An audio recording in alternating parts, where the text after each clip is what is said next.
In this video, I will introduce some new components that will be used to construct your first circuit. Afterwards, we will step into the Arduino development environment and learn some of its basic features. Finally, we will code our first microcontroller program and upload it to our Arduino. Let's get started. The first component that we should familiarize ourselves with is the solderless breadboard. This breadboard allows us to prototype or test our circuits simply by placing the leads, or component ends, inside these tiny holes called sockets. It's important to note that letters and numbers run along the perimeter of the breadboard. This is because the sockets in each numbered row are connected, which means row 1A to row 1E, for example, will receive the same current.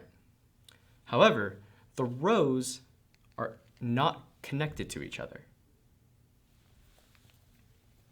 The next component is the resistor, which has the primary purposes of limiting current and dividing voltage. We use resistors because not all components accept the same level of voltage that the power source provides. When a steady voltage is applied to the leads of the resistor, the amount of current that it allows to flow through it is determined by its resistance, which is measured in ohms. So more ohms results to less current.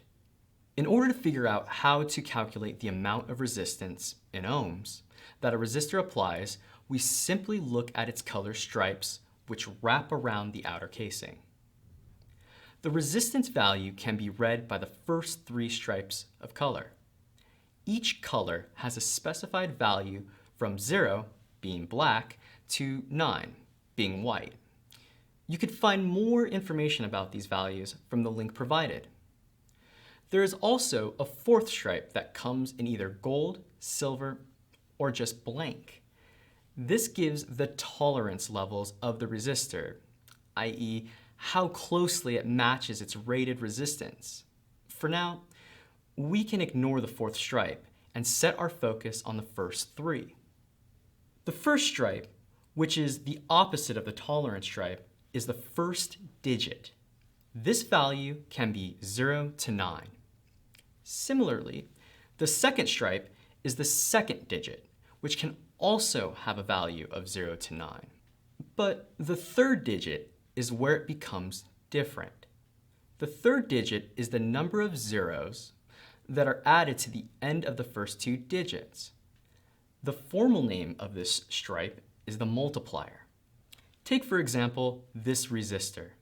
We currently have an orange, brown resistor. Orange's value is 3, and brown's value is 1. Therefore, we have a 330 or 330 ohm resistor.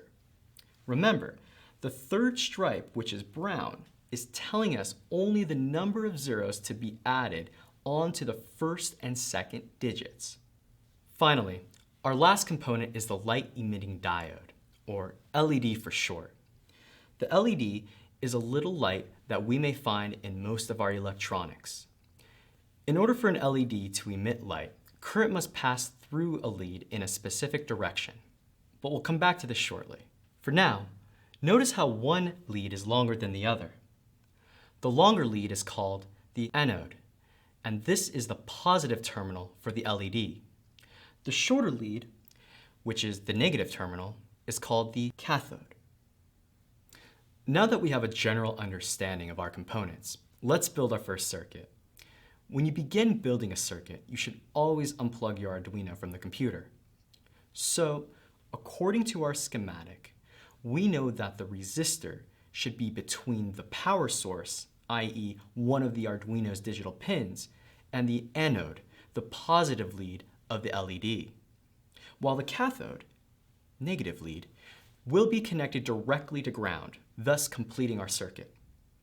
Unlike the LED, the direction by which we place the resistor does not matter. So let's place one of the resistor's leads in socket row 1A.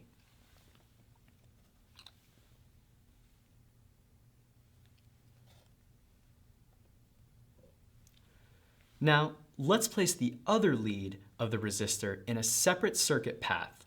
How about row 2A?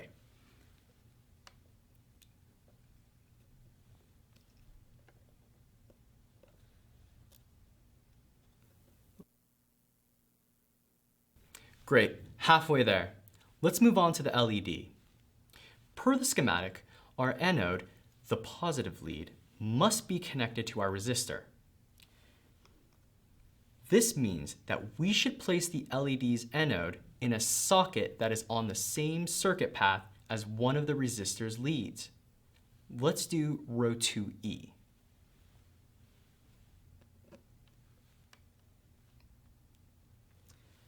Per our schematic, we know that the cathode will go directly into the Arduino's ground pin.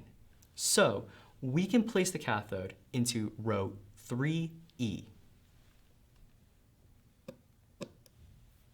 Great. The final part to our schematic is simply using these jumper cables to connect to our Arduino, thus completing the circuit. Let's start by making the connection from the cathode to the Arduino's ground. To do this, we simply plug the jumper cable into any of the sockets which share the same A to E row of the cathode. In this case, we'll plug one end of the jumper cable directly into row 3A.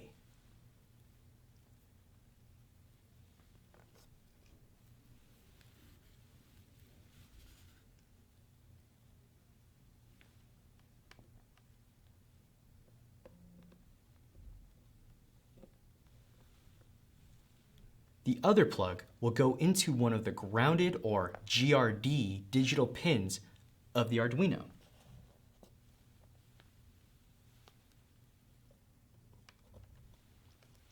As for the second cable, according to our schematic, we will make a connection from our resistor to our power source, which is one of the digital pins on the Arduino.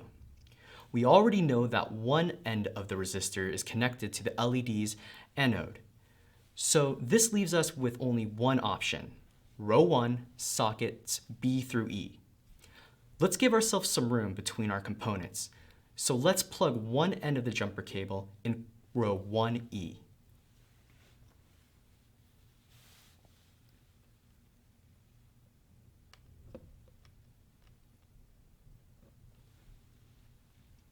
Finally, plug the other end of this jumper cable in digital pin 13. Remember this pin.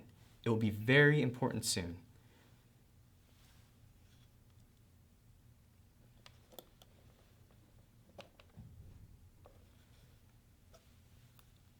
Well, the circuit looks pretty, but we wanted to do something. Let's crack our knuckles and get down to business writing our first microcontroller program. First, plug the square USB-N into the Arduino. In order to start writing our own program, we will need to access the Arduino Integrated Development Environment, which I will refer to as the IDE. To do this, click on the Appliance menu at the bottom left-hand of the screen. Go to Programming and select Arduino from this menu. If the Arduino software is not currently installed, you can easily install it by opening a terminal and typing the following command: sudo yum install Arduino. You will need to restart the appliance when it completes. So, once you launch the IDE, the first thing you should check is if the Arduino IDE is registering or seeing your Arduino device. You can do this by simply going to the Tools menu, hover over Serial Port, and there should be at least 3 devices listed. If it is not checked already, do make sure you check the /dev/tty ACM0, as this is where your Arduino is plugged into. When you first open the Arduino IDE, a new project, which is called a sketch, opens up automatically. This area will be used to place our code in. At the bottom of the screen, there is a terminal window responsible for outputting information, such as compilation response codes or syntax errors in your code. At the top of the screen, just below the File menu, there are a series of icons that we should be acquainted with. Starting from the far left, there is an icon that resembles a check. This button is called Verify, and it's responsible for compiling your code while validating the correctness of your program's syntax. The button after Verify, which resembles that of a sideways arrow pointing to the right, is the Upload command. The Upload command is responsible for sending the program's compiled ones and zeros over to your microcontroller for it to be saved on the board. Keep in mind that the Verify button will not upload your code. The next three buttons are New, Open, and Save, respectively. The final button to the far right of this menu is called the Serial Monitor, and it acts as a console whereby programmers can configure the Arduino to read ASCII input or display ASCII output to and from the serial monitor. We'll come back to the serial monitor in another video. For now, let's start writing our program. Now, starting to write an Arduino program slightly differs from regular C programs. This is because an Arduino needs, at a bare minimum, two specific void functions defined: setup and loop. Arduino makes it very easy to get started by utilizing example code templates, which come with the IDE. To load our bare minimum, simply go to the File menu, Examples, choose number 1, Basics, and click on Bare Minimum. A new sketch window should appear, loading the templated code. Let's briefly go over these two functions. The setup function is similar to main, as it is the first function to run, and it only runs once. Setup is used for defining which pins will be input or output. For example, this would be a great place to tell the Arduino that we want to output some electrical current over to pin number 13. Loop is a function that runs continuously on the microcontroller. Ever wonder why your alarm clock never stops? It's because most of the microcontrollers will loop through their program. In our current circuit, this would be a great place to tell the Arduino that we want to make our light blink forever. So in pseudocode, it would be something like turn light on, delay n seconds, turn light off, delay n seconds. Well, instead of writing out that code, we're just going to cheat, just this time. This is actually already a code template for a blinking LED saved in our examples. To load it, go to File, Examples, choose number 1, Basics, and choose Blink. What happens here is that a new sketch window should appear with some code already inside. Inside of the setup's body, there is an Arduino helper function called pin mode. Pin mode prepares the pin to be used. It accepts two parameters. First, the I/O pin number, which is the pin you want to utilize, and second, a value declaring whether the pin is used for input from the circuit, constant value of input in all capitals, or output to the circuit, which is a constant value output in all capitals. Inside of loop, there are two additional Arduino helper functions: digital write, accepting 2 parameters, and delay, accepting 1 parameter. Digital write is used to interact with the pin that you configured using pin mode.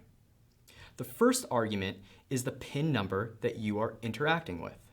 The second argument is a constant that is either high, meaning full voltage, or low, meaning no voltage. The second helper function is delay, which will stop the code from running based on the amount of time in milliseconds. Remember, 1 second is equal to 1,000 milliseconds. Based on our walkthrough, we can deduce that if our circuit was set up correctly, our LED should turn on and stay lit for 1 second and turn off and stay off for 1 second before turning it back on. This should repeat forever, as it is currently in the loop function. Let's choose the Upload to Board button and find out.